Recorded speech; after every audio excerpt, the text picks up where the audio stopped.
समना भदौआ केरी माझीमा बुंदिया हो।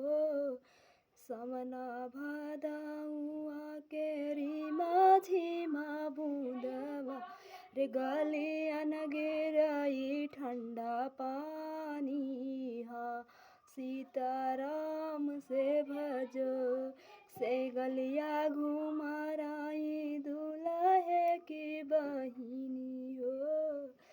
से ही गलिया घुमराई दुल्हे की बहिनी अरे गलियन गिरी न बिछलानी हा। सीताराम से भजो घोड़वा चढ़ालाया वही भैया हो कावन भैया धैले छिनरिया के बाही हा।